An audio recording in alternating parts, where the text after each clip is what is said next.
بسم اللہ الرحمن الرحیم۔ السلام علیکم ورحمۃ اللہ وبرکاتہ۔ عزیز طلباء و طالبات، بسم اللہ الرحمن الرحیم۔ تقابل ادیان و مذاہب کا سبق نمبر 114 آج ہم پڑھ رہے ہیں۔ اس سبق کا عنوان ہے اسلام ایک جامع نظام زندگی۔ آج کے اس سبق میں ہم اسلام کے نظام زندگی کو پڑھیں گے اور یہ سمجھیں گے کہ اسلام کا پیش کردہ نظام زندگی کس قدر جامع ہے، وہ کون کون سے نکات ہیں، وہ کون سی تعلیمات ہیں جس کی وجہ سے اسلام کا نظام زندگی جامع بنتا ہے۔ ہم پڑھتے ہیں عبادت کے بارے میں۔ عبادت کے لغوی معنی اطاعت اور انتہائی درجہ تذلل و انکساری کے ہیں۔ اسلام میں اللہ کی عبادت کرنے کا مفہوم یہ ہے کہ انسان اللہ تعالیٰ کے عنایت کیے ہوئے نظریات کا جوا اپنی گردن پر رکھ لے اور اس کے مطابق زندگی بسر کرے۔ قرآن مجید نے انسان کا مقصد تخلیق ہی عبادت کو قرار دیا۔ اسلام نے عبادات میں نماز، روزہ، زکوٰۃ، حج اور جہاد کو سر فہرست رکھا ہے اور ان کو امت محمدیہ کے لیے فرض قرار دیا۔ البتہ ان فرائض کی ادائیگی کے لیے بہت سے حدود و قیود اور شرائط و ضوابط مقرر کیے گئے۔ جیسے ہر عبادت کے لیے اوقات کو متعین کیا گیا، اسی طرح استطاعت کی شرط بھی لگائی گئی۔ اس پوری عبارت میں سب سے پہلے عبادت کے لغوی معنی اور عبادت کا مفہوم یہ بیان کیا گیا۔ عبادت کے لغوی معنی تو اطاعت اور فرما برداری کے ہیں، لیکن اس کا مفہوم یہ ہے کہ اللہ تبارک و تعالیٰ نے جو نظریہ عنایت کیا ہے اس کا جوا اپنی گردن پر رکھ کر کے اور اسی نظریے کے مطابق زندگی گزارے، یعنی اللہ کے رنگ میں رنگ جائے۔ جس طرح اللہ تبارک و تعالیٰ چاہتا ہے، جو اللہ کی مرضی ہے، اس کے مطابق انسان زندگی گزارے، یہ اصل عبادت کا مفہوم ہے۔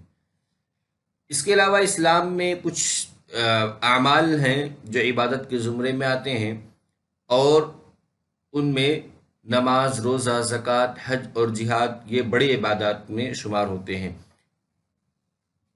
ان سب کی تفصیل متعین کی گئی، کسی سب کے اوقات متعین کیے گئے، حدود اور شرائط و ضوابط متعین کیے گئے کہ کس وقت فرض ہے اور کس حالت میں فرض ہے، کس حالت میں چیزیں ساقط ہو جاتی ہیں۔ تمام تفصیلات فقہ کی کتابوں میں موجود ہیں۔ اخلاق کی ایک تقسیم قلب و جوارح سے کی جاتی ہے جسے ظاہری باطنی کہا جاتا ہے۔ اسی میں فواحش اور حسن ظن آتا ہے۔ اخلاق کی مشہور تقسیم حسنہ و سیئہ ہے جو ظاہر و باطن دونوں کو شامل ہے۔ اخلاق حسنہ کا تعلق ظاہر سے بھی ہو سکتا ہے اور باطن سے بھی، اسی طرح اخلاق سیئہ بھی۔ اخلاق فاضلہ وہ اعمال ہیں جو خدا کی صفات مختلفہ کی مقتضیات ہوں اور جو افعال صفات الہیہ کی مقتضیات کے برعکس ہوں، ان کو اخلاق رذیلہ یا سیئات کہا جاتا ہے۔ اخلاق حسنہ میں صدق، صبر، حیا، احسان، پاک دامنی، امانت و دیانت، ایفاء عہد، شکر، عفو، عدل و انصاف، تواضع و انکساری، حلم و بردباری، مہربانی، سخاوت، شجاعت، ایثار، حق گوئی، اعتدال اور نرمی جیسے صفات شامل ہیں۔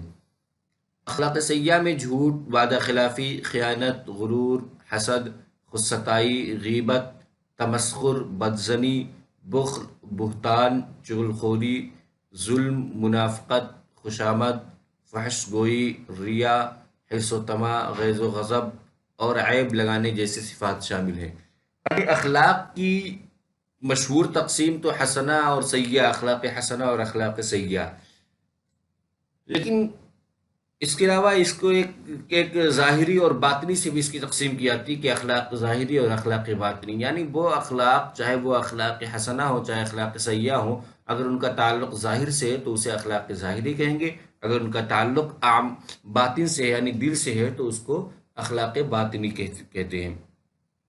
اخلاق فاضلہ یا اخلاق حسنہ کی تعریف یہ ہے کہ خدا کی صفات کے مقتضیات جو ہیں ان مقتضیات پر اگر عمل کیا جائے تو وہ اخلاق فاضلہ ہیں، اور اگر خدا کی صفات کے مقتضیات کے خلاف عمل کیا جائے تو وہ اخلاق رذیلہ ہیں۔ اخلاق حسنہ میں صدق، صبر، حیا، احسان، پاک دامنی، امانت، دیانت، یہ تمام چیزیں شامل ہیں۔ اور اخلاق سیئہ میں جھوٹ، وعدہ خلافی، خیانت، غرور، منافقت، خوشامد، فحش گوئی، دکھاوا، لالچ اور غیظ و غضب اور عیب لگانے جیسی صفات شامل ہیں۔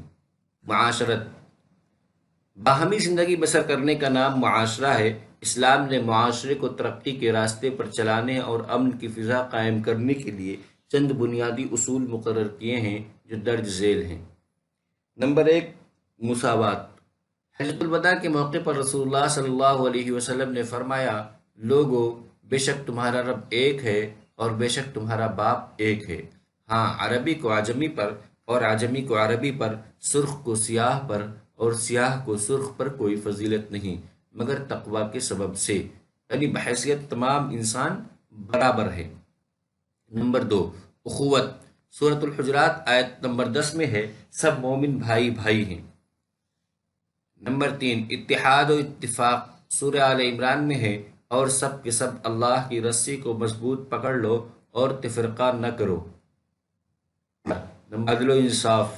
سورہ مائدہ آیت 8 میں ہے، اے لوگو جو ایمان لائے ہو، اللہ کے لیے کھڑے ہونے والے، انصاف کی گواہی دینے والے ہو جاؤ، اور کسی قوم کی دشمنی تم کو اس پر آمادہ نہ کرے کہ تم انصاف نہ کرو، انصاف کرو، یہ تقوی سے قریب تر ہے۔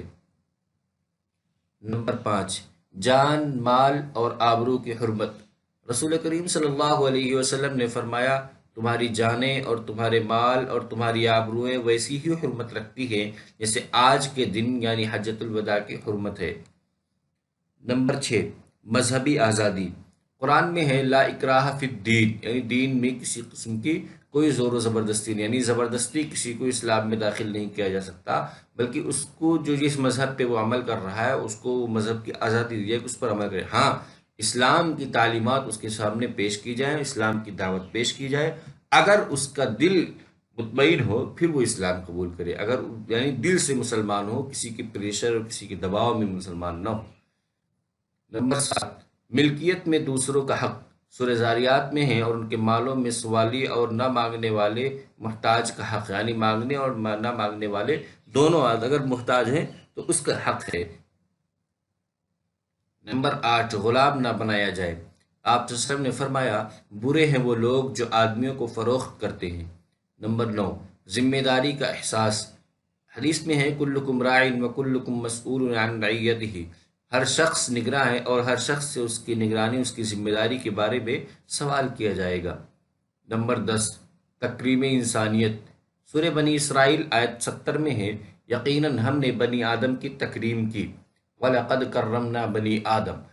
یہ کل 10 پوائنٹ ہیں، تِلْكَ عَشْرَةٌ كَامِلَةٌ، جس کی وجہ سے انسانی معاشرہ مزید ترقی کرتا ہے اور پرامن معاشرہ بنتا ہے۔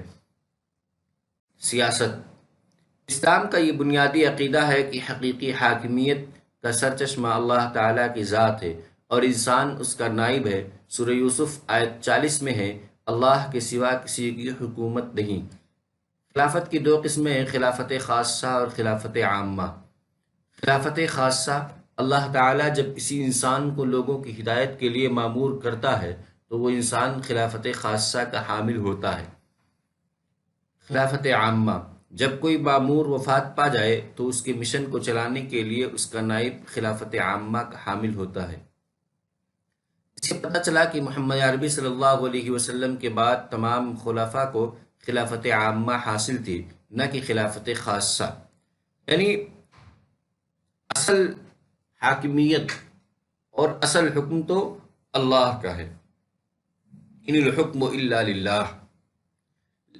لیکن اللہ تبارک و تعالی اس دنیا میں اپنا نائب بناتا ہے انسان کو، اور وہ اسے خلافت خاصہ عطا کرتا ہے۔ وہ انبیاء ہوتے ہیں کہ جس کو اللہ تبارک و تعالی انسان کی ہدایت کے لیے مامور کرے، وہ خلافت خاصہ ہے۔ اور پھر جسے مامور کیا گیا وہ اپنی وفات کے وقت یا اپنی وفات کے بعد کسی کو اپنا جانشین مقرر کر جائے تو اس کو جو خلافت حاصل ہوگی وہ خلافت عامہ کہلائے گی۔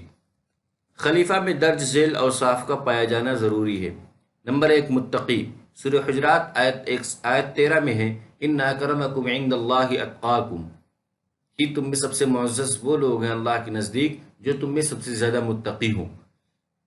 نمبر 2، علم و حواس اور اعضاء کی سلامتی۔ سورہ بقرہ آیت 247 میں ہے، یقیناً اللہ نے اسے تمہارے مقابلے میں چن لیا ہے اور اسے علم اور جسم میں کشادگی دی ہے۔ علم سے وہ علم مراد ہے جس سے انسان کے اندر معاملہ فہمی، ظرف نگاہی اور مسائل کے حل کرنے کا ملکہ پیدا ہو۔ حواس اور اعضاء کی درستگی اس لیے ضروری ہے کیونکہ نقص سے کارکردگی پر اثر پڑتا ہے۔ نمبر 3، کفایت۔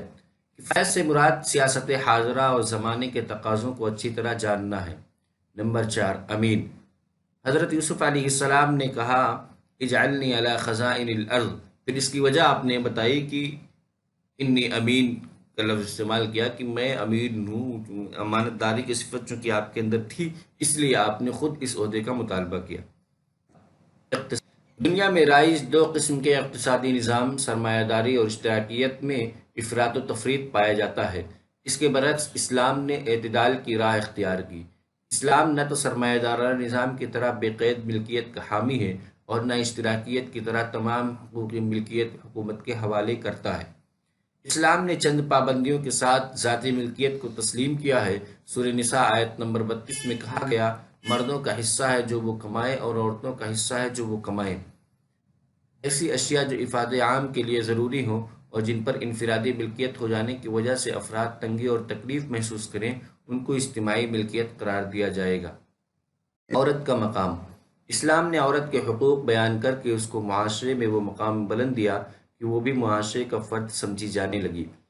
روحانی نقطہ نظر سے عورت کی حیثیت کو مرد کے برابر قرار دیتے ہوئے سورہ آل عمران آیت 194 میں کہا گیا، میں تم میں سے کسی عمل کرنے والے کا عمل ضائع نہیں کرتا، مرد ہو یا عورت، تم سب ایک دوسرے۔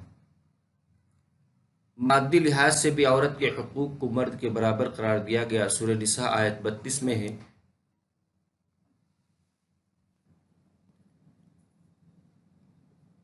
آیت نمبر 32 میں ہے، مردوں کا حصہ ہے جو وہ کمائے اور عورتوں کا حصہ ہے جو وہ کمائیں۔ خلاصہ، اس سبق کا خلاصہ ہے کہ اس سبق میں سب سے پہلے ہم نے عبادت کے بارے میں پڑھا، پھر اس کے بعد اخلاق، پھر معاشرت، پھر سیاست، پھر اقتصاد اور سب سے آخر میں عورت کا مقام۔ یہ سمجھا کہ اسلام میں عورت کا کیا مقام۔